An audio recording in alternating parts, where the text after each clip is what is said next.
দীর্ঘদিন বেআইনি ব্যবসায়ীদের বিরুদ্ধে অভিযান বন্ধ থাকার পর বুধবার খাদ্য দপ্তর ও সদর মহকুমা শাসকের উদ্যোগে মহারাজগঞ্জ বাজারে অভিযান চালানো হয়। অভিযানকালে বেআইনি ব্যবসার অভিযোগে একটি দোকান বন্ধ করতে গেলে উত্তেজনার সৃষ্টি হয়।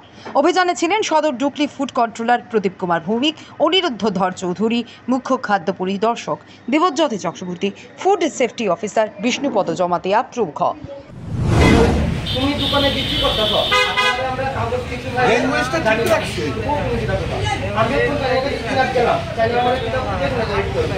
আমরা যখন দেখে দিগাই, এখানে আমি যাই না, মালিক নাই যাই না। তুমি দোকানে বলিছো কোন যাই না হয়নি। আমি তো শুনেন, আমরা ব্যবসায়িক প্রশ্ন করবেন ঠিকাতে, প্র্যাকটিক্যাল জিনিসটা আপনারা বাদ করে দিন। সত্যটা ঠিক আছে, একটা মানুষের বুঝা না।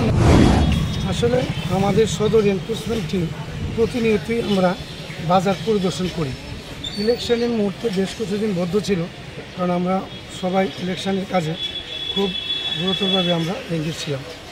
কালকে আমাদের মাননীয় ডিরেক্টর নির্মল অধিকারী মহোদয় বাজার পরিদর্শনের কথা বললেন এবং ওনার নির্দেশে আজকে আমাদের এই মহারাজগঞ্জ বাজারে আমরা ভিজিট করলাম।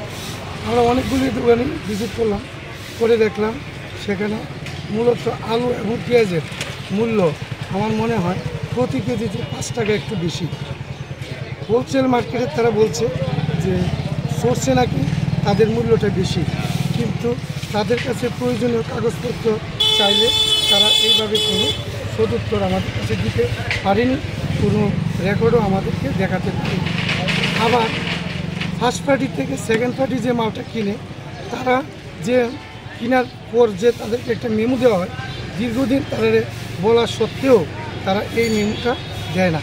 তো এই দুই ফার্স্ট পার্টি সেকেন্ড পার্টি দুই পার্টির পক্ষে পড়ে আসলে সাধারণ ক্রেতাদের একটু অসুবিধার সম্মুখীন হচ্ছে।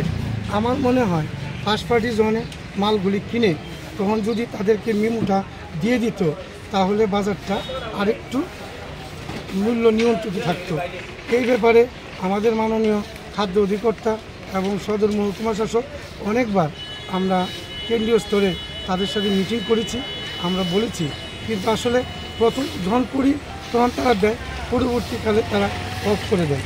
তো এইগুলি সঠিকভাবে এটা চালু করতে গেলে এটা আমাদের হেডকোয়ার্টার থেকে কঠোর পদক্ষেপ নিতে হবে, আইনি আরও শক্ত করে নিতে হবে। বর্তমানে যে আইনটা চালু আছে এই আইনের দ্বারা এর বেশি করাটাও সম্ভব না। তো যাই হোক, আজকে আমরা রিটেল মার্কেটও পরিদর্শন করেছি, করে আমরা দেখলাম পেঁয়াজ প্রতি কিলো 25 টাকা এবং আলুও ভালোটা প্রতি কেজি 35 টাকা। তো আমার মনে হয় এই মূল্যটা প্রতি কিলো প্রতি 5 টাকা একটু বেশি আছে। তো আমরা অনেকগুলি দোকান দেখেছি, তাদের ব্যাপারে আইনগত ব্যবস্থা আমরা নেব, কারণ সেবা নোটিশ আমরা আজকে ধরিয়ে দেব। দপ্তর অধিকর্তা যা ভালো মনে করে তা সিদ্ধান্ত নেব এবং এই ধরনের অভিযান আমরা প্রতিদিনই আমরা করব।